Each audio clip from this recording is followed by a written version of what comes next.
Il est question dans l'Évangile des propos qui concernent le moment de l'embauche, le moment de la réponse favorable à l'appel du Seigneur. La parabole ne parle plus d'ouvriers mais de fils, c'est-à-dire, dans le langage biblique, des enfants d'Israël. Le Père dit « Mon enfant va travailler aujourd'hui à la vigne ».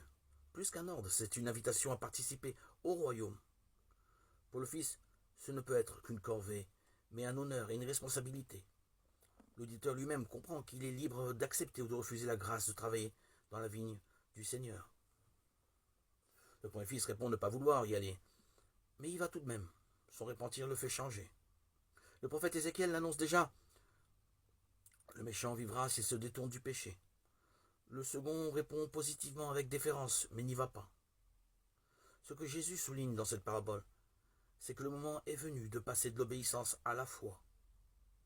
Les grands prêtres et les anciens restent scrupuleusement attachés aux commandements et aux prescriptions de leur religion.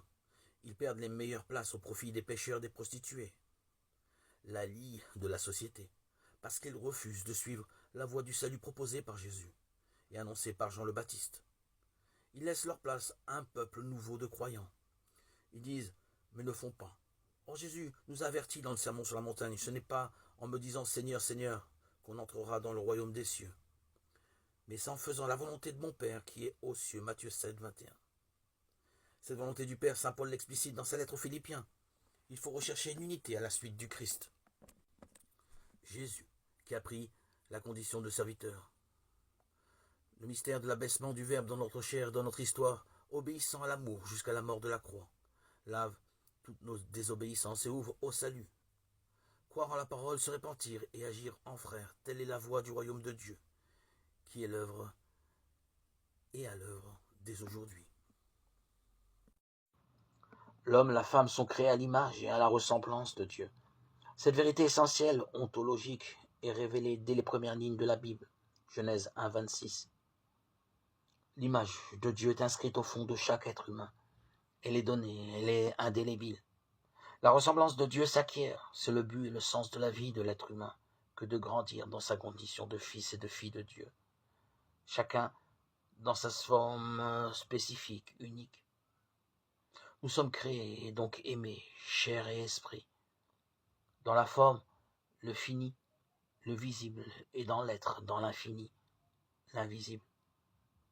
Étant créés dans la chair, nous sommes confrontés à des limites, temps, espace, lourdeur, tâtonnement, échec, erreur, régression, chute et rechute, différences sexuelles.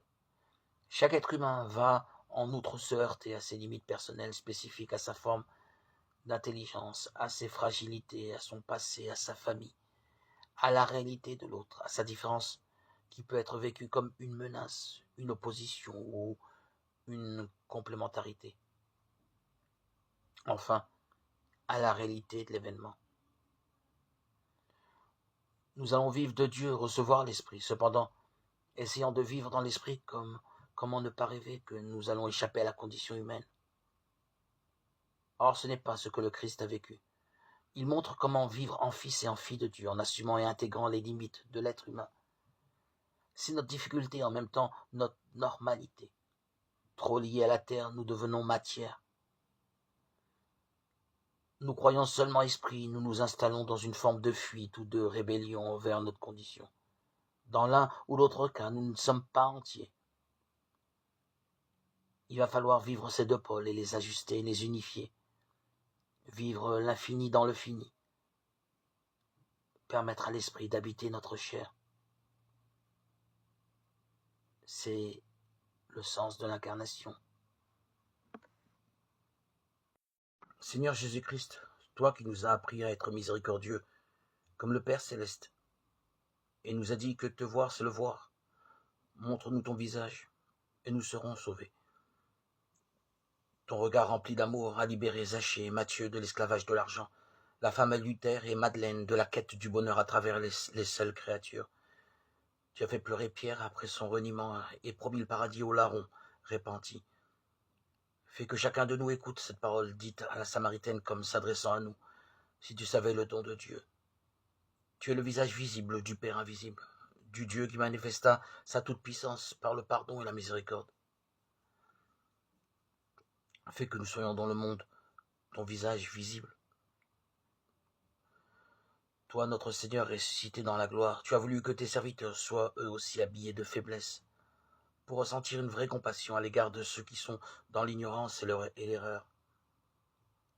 Fais que quiconque s'adresse à l'un d'eux se sente attendu, aimé et pardonné par Dieu.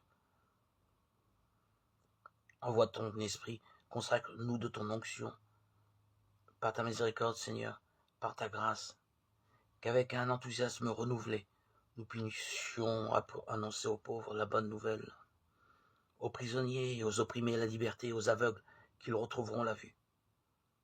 Nous te demandons, Seigneur, de ta grande miséricorde, toi qui vis et règnes avec le Père et le Saint-Esprit pour les siècles des siècles.